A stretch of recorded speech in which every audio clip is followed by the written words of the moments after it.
જે પ્રકારે મધ્યપ્રદેશના મંદસૌરમાં ખેડૂતો પર અત્યાચાર થયો, દમન થયો, અને પહેલા તો સખત શબ્દોમાં વખોડું છું. સાથે ગુજરાતના ખેડૂતોની એક વ્યથા પણ વર્ણવવા આપની સમક્ષ આવ્યો છું. છેલ્લા 2-3 ચૂંટણીઓની અંદર જે પ્રકારે રાજકીય નિવેદનબાજી, રાજકીય કાવાદાઓ અને રાજકીય નિર્ણયો લેવામાં આવી રહ્યા છે, એમાં ગુજરાતમાં છેલ્લા 25 વર્ષથી ભારતીય જનતા પાર્ટીનું રાજ છે.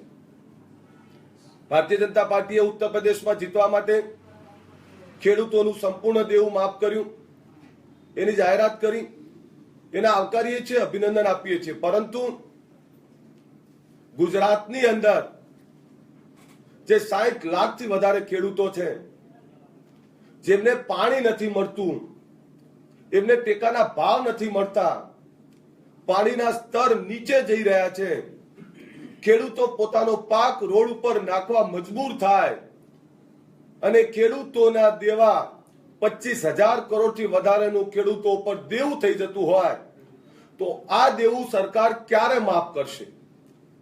જે પ્રકારે બિહારની અંદર ચૂંટણી જીતવા માટે માન્ય વડાપ્રધાન શ્રી 1,25,000 કરોડની રાહતની જાહેરાત કરી, ઉત્તર પ્રદેશમાં દેવા માફીની વાત કરી, તો ગુજરાતના ખેડૂતોનું દેવું ક્યારે માફ કરશો? એટલે અમારી બહુ સ્પષ્ટ વાત છે, ગુજરાતના આ ખેડૂતોનું દેવું માફ કરો. 5 એકરથી ઓછી જમીન હોય એમનું સંપૂર્ણ દેવું માફ કરો. 7 એકર જમીન હોય એમનું 1 લાખ દેવું માફ કરો. એટલે ગુજરાતના ખેડૂતોની હિતરક્ષક સરકાર હોય તો ખેડૂતોના દેવા માફ કરો સરકાર, એવી અમારી સ્પષ્ટ વાત છે. સરકાર અને અમે જ્યારે માન્ય વડાપ્રધાન શ્રી ગુજરાતમાં આવતા હોય છે ત્યારે એવું કહેતા હોય છે કે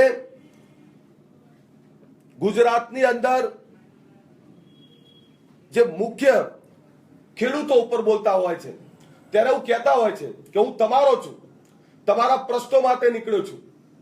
અને મોસાળમાં મા પીરસનાર હોય ત્યારે કઈ જોવાનું ના હોય, તો દેશના વડાપ્રધાન આ મા ઉપર ક્યારે રીઝટશે અને ક્યારે અમારું દેવું માફ કરશે, એનું માન્ય વડાપ્રધાન શ્રી જોડે માગણી કરીએ છીએ, ગુજરાત સરકાર જોડે માગણી કરીએ છીએ. આવનારા સમયમાં ગુજરાતની અંદર ખેડૂતોનું દેવું માફ થાય એના માટે અમારા કાર્યક્રમો લઈને આવી રહ્યા છીએ.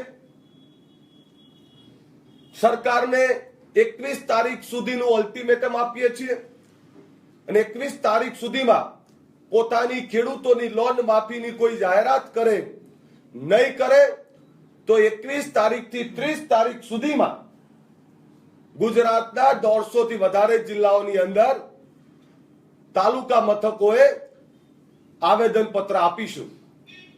એ પછી 1લી થી 5મીની વચ્ચે ગુજરાતના તમામ જિલ્લાઓમાં આવેદન પત્ર આપીશું. તેમ છતાં સરકાર નથી માનતી તો પછી 8, 9 ને 10 હું અલ્પેશ ઠાકોર હજારો લાખો ખેડૂતો સાથે ગાંધીનગરમાં ઉપવાસ આંદોલનમાં જોડાઈશ. એટલે સરકારને વિનંતી કરીએ છીએ, ગુજરાતનો ખેડૂત બેહાલ છે, ગુજરાતના ખેડૂતને એના ટેકાના ભાવ નથી મળતા. સરકારે ટેકાના ભાવની જાહેરાત કરી, છેલ્લા 3 દિવસથી ટેકાના ભાવ પણ બંધ થઈ ગયા છે. એટલે સરકાર ગુજરાતના ખેડૂતોનું 25,000 કરોડનું દેવું માફ કરે અને ગુજરાતના ખેડૂતોની હામી બને, નહીતર આવનારા સમયની અંદર અમારું મોટું જન આંદોલન અમે શરૂ કરવા જઈ રહ્યા છીએ. ગુજરાતની અંદર જે પ્રકારની અસમાનતા ચાલી રહી છે, એમાં સરકાર સ્પષ્ટ એમની ગાઈડલાઈન તૈયાર કરે. એક ખેડૂતના ખેતરમાં પાણી જવું જોઈએ. એક કેનાલના 2 ફાટા પડતા હોય, એક બાજુ વોટ મળ્યા હોય અને એક બાજુ ના મળ્યા હોય, તો મતોની રાજનીતિ કર્યા કરતા બંને બાજુ પાણી જવું જોઈએ. ગુજરાતનો અધિકાર છે પાણી ઉપર, ગુજરાતના ખેડૂતોનો અધિકાર છે. એ જ રીતે એમના ભાવો ટેકાના મળે એના માટે સરકારે વ્યવસ્થા કરવી પડે. જે પ્રકારે ઉદ્યોગો પોતાના માલની કિંમત પોતે નક્કી કરે છે, તો ખેડૂત પોતાના માલની કિંમત નક્કી કરતો થાય એવી પણ યોજના, એવી પણ ગાઈડલાઈન સરકારે બનાવવી પડશે. ખેડૂત કાળી મજૂરી કરે અને એ કાળી મજૂરી કર્યા પછી પણ એના ભાવ જો એ નક્કી ના કરી શકતો હોય, તો અમને ભય એ વસ્તુનો છે કે ગુજરાત એક કૃષિ પ્રધાન છે. એ આવનારા સમયની અંદર ખેડૂતો પાયમાલ થશે, ઉદ્યોગોનું રાજ હશે અને ગામડાઓ તૂટી જશે. જો ગામડાઓ બચાવવા હોય, જો ગરીબોને બચાવવા હોય, જો ખેડૂતોને બચાવવા હોય તો સરકારે પોતાની કૃષિ નીતિ, કૃષિ યોજનાઓ અને ખેડૂતોના દેવા માફી સાથે ખેડૂતોના ઉદ્ધાર માટેની અવનવી યોજનાઓ લાવવી પડશે. એટલે બહુ સ્પષ્ટ વાત છે. અમે 21 તારીખથી તમામ તાલુકા મથકે આવેદનપત્ર આપી રહ્યા છે. તમામ જિલ્લા મથકો આવેદન આપી રહ્યા છે. તેમ પણ સરકાર નથી સાંભળતી તો ગાંધીનગરમાં 8, 9 ને 10 અમે મહાધરણા અને ઉપવાસ આંદોલન ઉપર અમે હજારો લાખો સાથે જોડાઈશું. એટલે સરકારની જોડે માંગણી કરીએ છીએ, ગુજરાતના ખેડૂતોનું દેવું સંપૂર્ણ માફ કરો અને ગુજરાતના ખેડૂતોની હામી બનવાનું, ગુજરાતના ખેડૂતોના વિકાસની વાત કરવાનો સરકાર અધિકાર મેળવે અને ગુજરાતના ખેડૂતોને ન્યાય આપવાનો પ્રયત્ન કરે. અલ્પેશભાઈ, સરકાર તો એવો દાવો કરે છે કે નર્મદાના પાણી અમે ગામડે ગામડે પહોંચાડ્યા છે. જો સરકારે નર્મદાના પાણી ગામડે ગામડે પહોંચાડ્યા હોય તો પછી અમદાવાદથી 25 કિલોમીટર દૂર સાણંદની અંદર એ 37 ગામના ખેડૂતોને લાઠીઓ પાણી માંગી તો વરસાવવામાં આવી તો સરકાર જવાબ આપે. અમદાવાદ જિલ્લા અને ગાંધીનગર જિલ્લાની અંદર જેમ ગાંધીનગરમાં મુખ્ય કેનાલ ઉપરથી ખેડૂતો પાણી લેતા હતા અડાલજની આજુબાજુ, તો એ 32 ગામના ખેડૂતોના 500 થી વધારે મશીનો સરકારે જપ્ત કરી લીધા.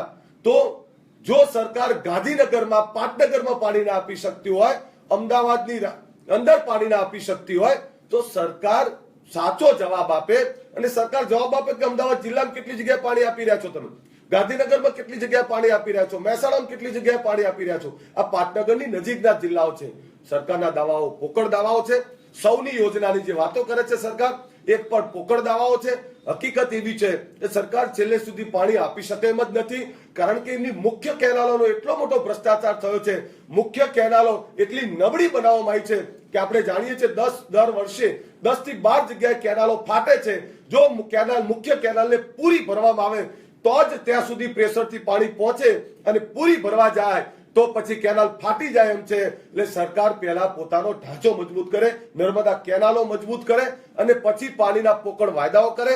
જેમ કચ્છની અંદર સાહેબે ઉદ્ઘાટન કર્યું, સારી બાબત છે, અમે અભિનંદન આપીએ છીએ, પણ આ પાણી દેખાડવા પૂરતું છે. જૈન કચ્છની અંદર જુઓ તો ઘણા લોકોને પીવાનું પાણી નથી, ત્યાં ખેતીના સપના જોવા પોકળ છે. એટલે સરકાર પાણી દેખાડી રહી છે. મેં પહેલા કહ્યું એમ, હું છું દુખી ગુજરાત, જ્યાં પાણી તો દેખાય છે પણ મારા ખેતરમાં પાણી નથી. એટલે પાણી નથી મળતું, આ દુખી ગુજરાત છે. આ વિકાસનું મોડલ ગુજરાત નથી. એ કેવું દુખી ગુજરાત છે જ્યાં તમામ વર્ગ પીડિત છે અને આ ગુજરાતની સમગ્ર ભારતનો તાત નાથ એવો ખેડૂત દુખી હોય તો કોણ સુખી રહેશે?